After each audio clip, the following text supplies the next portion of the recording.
So now we are starting a 4th chapter जिसमें हम compare करने वाले हैं रशिया वर्सेस कजाकिस्तान। दोनों ही लो बजट यूनिवर्सिटीज़ हैं, बट सबसे बड़ा डिफरेंस है क्लिनिकल एक्सपोजर में। जी हाँ, आप मेरे साथ इस वीडियो में बने रहिएगा। यहाँ पर मैं आपको डीप इंसाइट्स देने वाली हूँ, strictly according to NMC guidelines, कि आपको 6 साल बाद कोई भी झटका ना लगे, आपकी clinical hands on practice up to the mark हो। इसी के साथ मेरे साथ इस वीडियो में बने रहिएगा। यहाँ पर मैं आपको पूरा पर्दाफाश करने वाली हूँ A to Z डिटेल्स के साथ, हॉस्पिटल्स, एक्सपोजर पर स्टूडेंट, जिससे आपके 6 साल आप MBBS की सर्टिफाइड डिग्री लेकर निकले, not a piece of paper. So stay connected with doctor Akanksha, stay connected with अक्षिरा।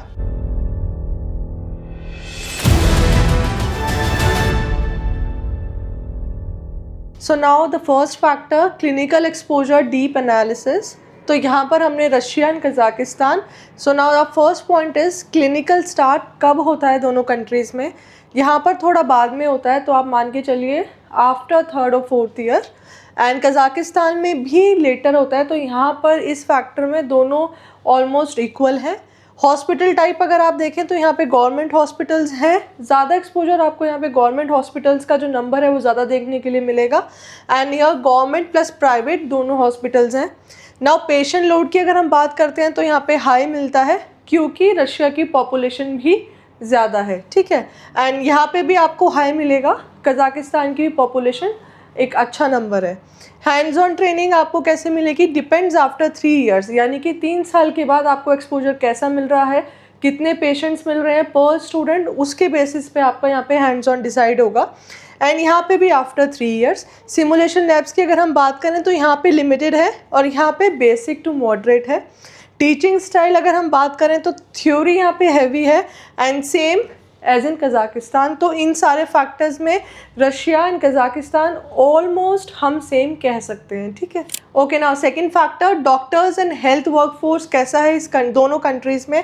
अगर आप फर्स्ट फैक्टर को देखें, डॉक्टर्स पर 10,000 कितना है, so that will be approximately 43 to 45 per 10,000, and in Kazakhstan it's slightly less, 26 to 28। सो यहाँ पर रशिया अच्छा है। फिजिशियंस कितने हैं पर 1000, 4.3, 4.5, 2.6, 2.8। डॉक्टर वर्कफोर्स का ट्रेंड यहाँ पे कैसे चलता है, स्टेबल है, बट एजिंग पॉपुलेशन प्रेशर। देखिए रशिया ऑलरेडी डेवलप्ड कंट्री है, तो यहाँ का जो सिस्टम है, हेल्थ केयर सिस्टम, वो ऑलरेडी डेवलप्ड हो चुका है। तो जितना स्टैब्लिश्ड है उसी के हिसाब से आपको वहाँ पे पूरा एक्सपोजर देखने के लिए मिलेगा। तो यहाँ पे क्या है, according to the population, ageing population का प्रेशर यानी एक्सपोजर आपको ज़्यादा देखने के लिए मिलेगा। यहाँ पर ग्रोइंग है, गवर्नमेंट सेक्टर का एक्सपेंशन हो रहा है। ग्रोइंग में भी दोनों फैक्टर्स आते हैं, वेदर इट्स पब्लिक और वेदर इट्स प्राइवेट। तो कजाकिस्तान में आपको गवर्नमेंट सेक्टर यानी गवर्नमेंट हॉस्पिटल्स का ज़्यादा डेवलपमेंट देखने के लिए मिलेगा, क्योंकि वो हाई स्पीड पे ग्रो कर रहे हैं। ओके, रूरल अर्बन डिस्ट्रीब्यूशन आपको यहाँ पे अनइवन मिलता है। रूरल में शॉर्टेज काफ़ी देखने के लिए मिलेगी रशिया में, and due to the budget constraints हमारे स्टूडेंट्स जो होते हैं वो हमेशा कैपिटल सिटी से बहुत ज़्यादा डिस्टेंस पे यूनिवर्सिटीज़ चूज़ करते हैं, और इसी वजह से उनको एक्सपोजर में यानी क्लिनिकल ट्रेनिंग में बहुत प्रॉब्लम फेस करना पड़ता है, क्योंकि यहाँ पे रूरल का बहुत शॉर्टेज है एक्सपोजर को लेकर, ठीक है। यहाँ पे भी अनइवन है, but as compare to Russia still Kazakhstan में स्ट्रॉन्ग है अगर हम यहाँ पे रूरल भी देखें तो। Health care system type government dominated है, सबसे ज़्यादा गवर्नमेंट हॉस्पिटल्स ही आपको यहाँ पे प्रैक्टिस करने के लिए मिलेगा। एंड यहाँ पे मिक्सड है, गवर्नमेंट प्लस प्राइवेट दोनों है। Nurse to doctor ratio 2:1 and यह 1.2 से 1 तक जाएगा, 1.2 से 1.5:1, यानी कि यहाँ पे कंपैरेटिवली रशिया का बेटर है। Medical education output very high है, लार्ज इंटेक होता है, एंड यहाँ पे मॉडरेट। वो तो हमें पता ही है कि रशिया में बहुत ज़्यादा स्टूडेंट्स जाते हैं अपना MBBS डिग्री करने के लिए। तो यहाँ पे एजुकेशन का जो आउटपुट है वो काफ़ी हाई है as compare to the Kazakhstan. Now clinical system structure कैसे रहेगा, एजुकेशन मॉडल अगर हम देखें तो हाइब्रिड रहेगा, सोवियत प्लस यूरोपियन। यहाँ पे थोड़ा सा कजाकिस्तान यूरोपियन टीचिंग की तरफ अपने आप को डेवलप कर रहा है, तो आपको यहाँ पे स्लाइटली यूरोपियन कल्चर देखने के लिए मिलेगा। रशिया में traditional Soviet based Russia already developed हो चुका है, तो जो उनका पहले से करिकुलम चलता आ रहा है वही वो आगे तक फॉलो करेंगे। तो यहाँ पे ऑलरेडी जो ट्रेडिशनल सिस्टम यानी अपना सिलेबस पूरा करिकुलम जो फॉलो करते हैं अभी भी वही डेवलप्ड है, और आगे अभी कुछ ईयर्स तक भी कोई अभी ऐसे चांसेस नहीं है कि वो कुछ दूसरा ट्रेंड को अप्रूव करें या फिर वो फॉलो करें। ठीक है, क्लिनिकल स्टार्ट कब होता है? सेकेंड या थर्ड ईयर में होता है, and here third and fourth year में के बाद ही आप समझिए कि आपको, और वो भी ऑब्जर्वेशन स्किल्स। ठीक है, तो रशिया में बेसिकली आफ्टर थर्ड ईयर भी आपको ऑब्जर्वेशन स्किल्स के लिए ज़्यादा प्रेफरेंस मिलेगा rather than hands on training. Teaching style practical plus theory दोनों होती हैं, यहाँ पे थ्योरी हैवी होती है। ठीक है, clinical focus skill plus communication, and here observational mostly. यहाँ पे सबसे ज़्यादा आपको ऑब्जर्वेशन स्किल्स ही सिखाया जाता है, क्योंकि large number of batch size होता है, और उस बैच साइज़ में अगर हम एक एक स्टूडेंट को हैंड्स ऑन एक्सपोजर देने लग गए तो आप समझिए 1 घंटा भी बहुत कम पड़ता है। एंड यहाँ पे क्योंकि स्टूडेंट का लोड कम होता है, कम बैच साइज़ होता है, तो यहाँ पे ज़्यादा जल्दी एक्सपोजर करने के लिए मिलता है। ठीक है, सिस्टम ओरिएंटेशन स्टूडेंट सेंट्रिक होता है, और यहाँ पे सिस्टम सेंट्रिक, जैसा उनका सिस्टम चलता आ रहा है वो उसी के अकॉर्डिंग सिस्टम को ओरिएंटेशन करेंगे। एंड यहाँ पे कजाकिस्तान में स्टूडेंट सेंट्रिक मींस स्टूडेंट की अवेलेबिलिटी, स्टूडेंट पे डिपेंडेड उनका ये सिस्टम चलेगा कि आज अगर हमारा 2026 में कोई एडमिशन हो रहा है तो हमारे पास कितना बैच साइज है, स्टूडेंट्स की क्या डिमांड है, और इस पर्टिकुलर बैच को हमें क्या देना है, या फिर यहाँ पे एवरेज बच्चे हैं या फिर थोड़े हाई स्किल्ड बच्चे हैं, तो उसी हिसाब से यहाँ पे स्टूडेंट सेंट्रिक पूरा सिस्टम को वो प्लान करते हैं। ठीक है, नाउ इफेक्टिव एक्सपोजर फैक्टर। अब हम पेशेंट सीन की बात करें तो कजाकिस्तान में आपको 180 to 220 देखने के लिए मिलेगा, एंड रशिया में अप्रॉक्सीमेटली 300। पेशेंट्स अंडरस्टूड कितना हुआ है, यहाँ पे 90 120 एंड यहाँ पे 100 150। अब आप ये देखिए, seen and understood, that means अगर आप किसी बैच के में खड़े हैं और आपके सामने आपके सीनियर्स या फिर सीनियर डॉक्टर्स जो भी आपको ट्रेनिंग दे रहे हैं क्लिनिकल की, तो वो पेशेंट्स पे वर्क कर रहे हैं, तो आप अपने बैच के साथ खड़े हैं और आपने उनको काम करते हुए देखा है, that means your observation skills. वो होता है सीन में।